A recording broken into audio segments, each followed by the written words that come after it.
High everyone, good morning. আর তোমাদের সকলকে জানাই আমার এই ছোট্ট পরিবারে স্বাগত।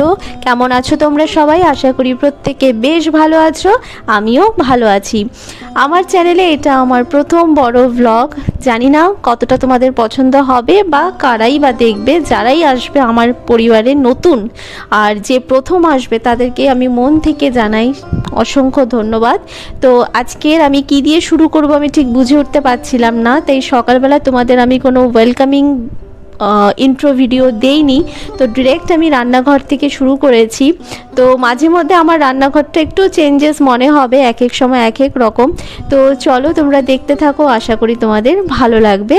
আর এর মধ্যেই আমি কিছু না কিছু তোমাদেরকে বলতে থাকবো যে কোথায় আছি। বন্ধুরা, আমি তন্ময়। কেমন আছো তোমরা? আমি এই পরিবারের আরেকজন সদস্য। তো এই যে মাছ রান্নাটা হচ্ছে, এটা কিন্তু আমার জন্যই হচ্ছে, আমাদের পরিবারের জন্য। আর আমার অফিস থেকে আসার সময় হয়ে গেছিল বলে তাড়াহুড়ো করে রান্নাটা হচ্ছে। ঠিকই তাই, আমি ঠিক 12টার সময় রান্নার সমস্ত কিছু তৈরি করে ফেলেছিলাম, রান্নার কিছুই বাকি ছিল না। তো তোমরা দেখতে পারবে যে ঝপঝপ করে আমি শুধু 2 ঘন্টায় আমি পয় পরিষ্কার করে সবটা কিভাবে তৈরি করেছি। তো হ্যাঁ, আমি পুরো হয়তো তোমাদেরকে ডিপ ক্লিনটা দেখাতে পারবো না, কিন্তু রান্নার আমি সমস্ত কিছু রেডি করে নিয়েছি আর রান্না করছি, সেটাই তোমাদের সাথে শেয়ার করছি। আর এই যে মাছটা দেখতে পাচ্ছ আর সর্ষে দেখতে পাচ্ছ, তো তন্ময় খেতে খুব ভালোবাসে সর্ষে পোস্ত দিয়ে ঝাল। তো হ্যাঁ, সত্যি আমি এগুলো খেতে খুব ভালোবাসি, কারণ আমার ওই যে টাইলটাইলে ঝোল ওই জিনিসটা খুব একটা পছন্দ না।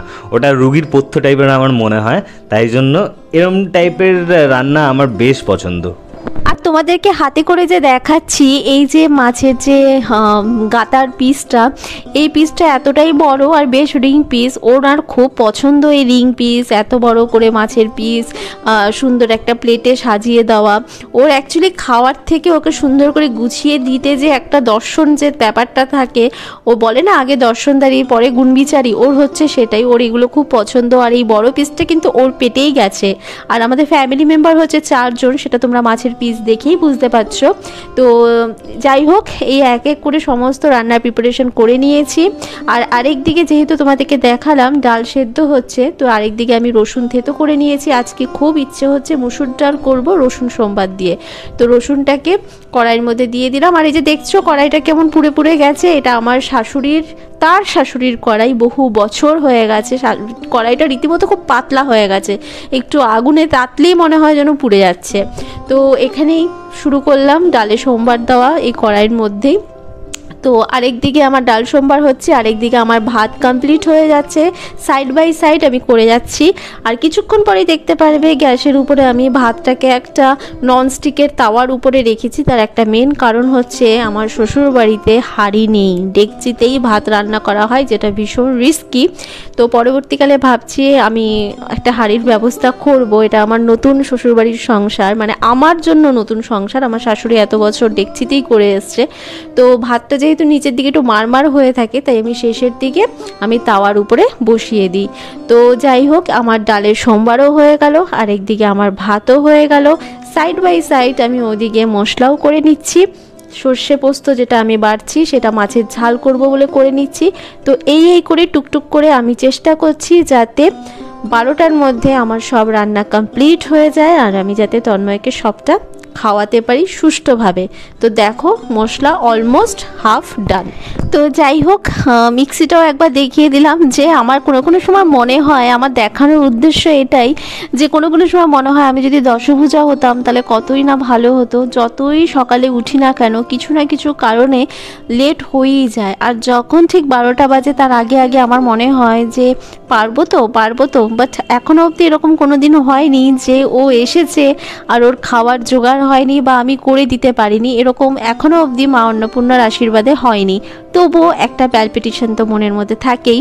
আর ওকে যখন আমি খেতে দিই, রীতিমতো আমাকে সামনে বসে থাকতে হয়, না হলে ওর একা একা বোর হয়ে যায়। কিন্তু হ্যাঁ, এই দায়িত্বটা আমার শ্বশুর শাশুড়ি যথেষ্ট ভালোভাবে পালন করেন। ও যখন আসে লাঞ্চে, ওকে আগে আমরা খেতে দিই, তারপর ও চলে যাওয়ার পর আমরা সবাই মিলে খাই। কিন্তু ও যতক্ষণ থাকে ততক্ষণ মা বাবা ওর সামনেই বসে থাকে। তবুও আমারও একটা গুরু দায়িত্ব রয়েছে। তো চলো, তোমাদের সাথে এত কথা বলতে বলতে বেশ ভালোও লাগছে, অনেক কিছু শেয়ার করছি। আর তার সাথে সাথে মাছ ভাজাটাও দেখালাম, আর আরেক দিকে দেখালাম সর্ষেটা খুব ভালো করে পেস্ট হয়ে গেছে, তার সাথে একটু হলুদ নুন দিয়ে আমি সর্ষেটা ফোটাতে বসিয়ে দিয়েছি, মানে মাছের ঝালটা। এবার যখন মাছের ঝালটা ফুটে উঠবে তার মধ্যে মাছগুলো ছেড়ে দেব। আর যেটা বলছিলাম যে রান্নাটা অ্যাকচুয়ালি প্রচণ্ড ধৈর্যের ব্যাপার, খাটুনি তো নো ডাউট আছে, কিন্তু তারপর যে তোমার পাশাপাশি যে মানুষগুলো রয়েছে যাদের জন্য তুমি খাটুনি করে করছো, তাদের মুখে যখন সন্তুষ্টির হাসিটা দেখতে পাবে তখন তোমার মনে হয় যে না, তোমার খাটুনিটা বেশ সার্থক। আর আমার যে শুধু এগুলো ভোজন খেয়ে যে আমার আত্মীয় স্বজন বা আমার শ্বশুর শাশুড়ি বা আমার বড়ি যে খুশি হয় তাই না, আমার শ্বশুর বাড়িতে একটা স্ট্রিট ডগ রয়েছে, ওকে দেখে তো আমি আরও বেশি খুশি হয়েছি। কোনো সময় নিশ্চয়ই ওর সাথে আলাপ করাবো। তো ও খুব তৃপ্তি করে আজকে খেয়েছে দুবার।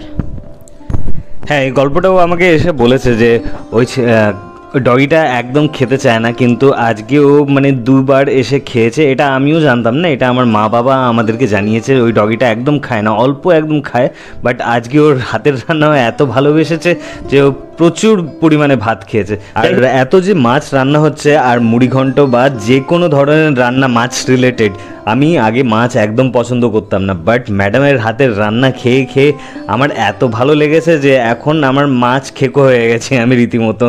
বাঙালির যদি মাছ না হয় সে আমাকে অবাঙালি লোকেরা বলতো ইউজুয়ালি, কারণ আমি মাছ একদম পছন্দ করতাম না। আর আজকে মাছের মাথা দিয়ে এই যে লাউয়ের রান্নাটা হচ্ছে, ওফ, মারাত্মক লেগেছে, হেভি লেগেছে। থ্যাংক ইউ সো মাচ এতটা সুনাম করার জন্য। হ্যাঁ, আমি চেষ্টা করি যাতে হাসি মুখে সুন্দরভাবে সবাইকে আমি খাওয়া সার্ভ করতে পারি আর সবাই খেয়ে যেন বাহ বাহ করে। তো যাই হোক, ও আসলো, এসে দেখছে আমার অলমোস্ট সব কমপ্লিট।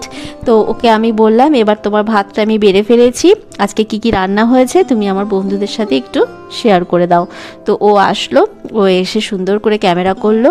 তো যাই হোক, তোমরাও এক ঝলক দেখে নাও। আর আরেক যে ডাল দেখতে পাচ্ছ, এই যে সবুজ সবুজ শাক পাতাল দিয়ে, এটা আমার শাশুড়ির স্পেশাল ডাল, উনি খুব পছন্দ করে, আগের দিনই করা ছিল। তো থ্যাংক ইউ, আজকের মতন এইটুকুই। Thank you for watching, bye by.